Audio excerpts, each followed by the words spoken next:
ಬುದ್ಧಿಮಾಂದ್ಯ ಯುವತಿ ಮೇಲೆ ನಿರಂತರ ಅತ್ಯಾಚಾರವೆಸಗಲಾಗಿದೆ. ಗದಗ ಜಿಲ್ಲೆಯ ಅರಹುಣಸಿ ಗ್ರಾಮದಲ್ಲಿ ದುರ್ಗಪ್ಪ ಎಂಬಾತ ನೀಚ ಕೃತ್ಯವೆಸಗಿದ್ದಾನೆ.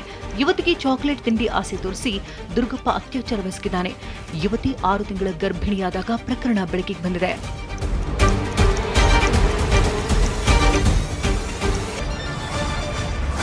ಹಿಂದೂ ಯುವತಿಗೆ ಅನ್ಯ ಕೋಮಿನ ಯುವಕರು ಕಿರುಕುಳ ನೀಡಿದಂತ ಆರೋಪ ಕೇಳಿಬಂದಿದೆ. ದಕ್ಷಿಣ ಕನ್ನಡ ಜಿಲ್ಲೆಯ ಪುತ್ತೂರು ಮಹಿಳಾ ಪೊಲೀಸ್ ಠಾಣೆಯಲ್ಲಿ ಪ್ರಕರಣ ದಾಖಲಾಗಿದೆ.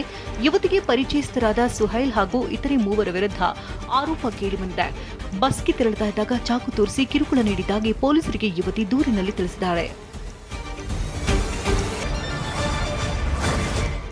ಚಿತ್ರದುರ್ಗದ ಇಂಕಳದಾಳ್ನಲ್ಲಿ ಅಪರಿಚಿತ ಶವ ಪತ್ತೆ ಪ್ರಕರಣ ಭೇದಿಸುವಲ್ಲಿ ಪೊಲೀಸರು ಯಶಸ್ವಿಯಾಗಿದ್ದಾರೆ.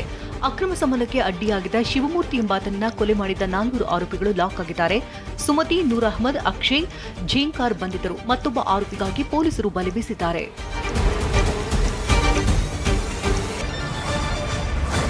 ಗದಗ ನಗರದ ಸರ್ಕಾರಿ ಹೆರಿಗೆ ಆಸ್ಪತ್ರೆಯ ಅವ್ಯವಸ್ಥೆ ಕುರಿತಂತ ಟಿವಿ9 ವರದಿಗೆ ಜಿಲ್ಲಾಡಳಿತ ಸ್ಪಂದಿಸಿದೆ.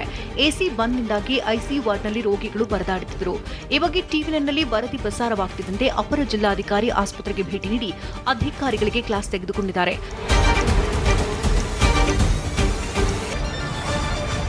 ತುಮಕೂರು ಜಿಲ್ಲೆಯಲ್ಲಿ ಖೋಟಾ ನೋಟು ಜಾಲ ಪತ್ತೆಯಾಗಿದೆ. ಒಂದು ನಕಲಿ ನೋಟಿನ ಜಾಡು ಹಿಡಿದು ತನಿಖೆ ನಡೆಸಿದಾಗ 6 ಮಂದಿಯನ್ನ ಬಂಧಿಸಲಾಗಿದೆ. ಕಿಂಗ್ ಪಿನ್ ರುದ್ರೇಶ್, ವೆಂಕಟೇಶ್, ತಿಲಕ್ ಕುಮಾರ್, ಕುಬೇರಪ್ಪ, ಹನುಮಂತಪ್ಪ, ರವಿ ಎಂಬವರನ್ನ ಬಂಧಿಸಲಾಗಿದೆ.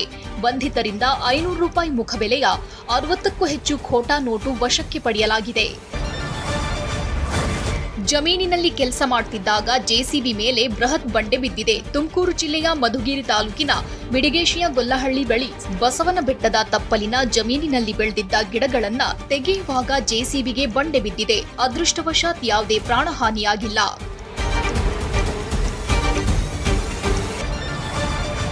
ಕಮರ್ಷಿಯಲ್ ಸಿಲಿಂಡರ್ ಕಳ್ಳತನ ಮಾಡುತ್ತಿದ್ದ ಖದೀಮರು ಲಾಕ್ ಆಗಿದ್ದಾರೆ. ಪ್ರದೀಪ್ ಕೋರೆ ಮತ್ತು ಪ್ರಶಾಂತ್ ಕೋರೆ ಎಂಬುವರನ್ನ ಕೊಪ್ಪಳದ ಆನಂದ ಠಾಣೆ ಪೊಲೀಸರು ಬಂಧಿಸಿದ್ದಾರೆ.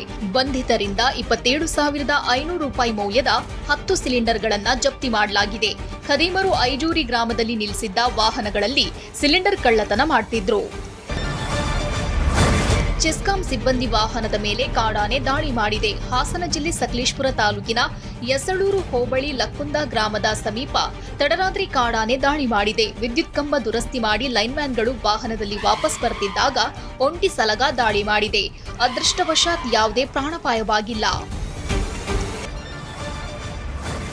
ಚಿಕ್ಕಮಗಳೂರು ಜಿಲ್ಲೆಯ ಮಲೆನಾಡು ಭಾಗದಲ್ಲಿ ಕಾಡಾನೆ ಹಾವಳಿ ಹೆಚ್ಚಾಗಿದೆ. ತುಂಬಳ್ಳಿಪುರ, ಹುಣಸೇಹಳ್ಳಿ, ಬಸರವಳ್ಳಿ, ಕೆರೆಮನೆ ಸುತ್ತಮುತ್ತ ನಿರಂತರವಾಗಿ ಕಾಡಾನೆಗಳು ಉಪಟಳ ನೀಡುತ್ತಿವೆ. ಕಾಫಿ ತೋಟದಲ್ಲಿ ಬೀಡು ಬಿಟ್ಟಿರುವ 4 ಕಾಡಾನೆಗಳು ಸ್ಥಳೀಯರಲ್ಲಿ ಆತಂಕ ಮೂಡಿಸಿವೆ.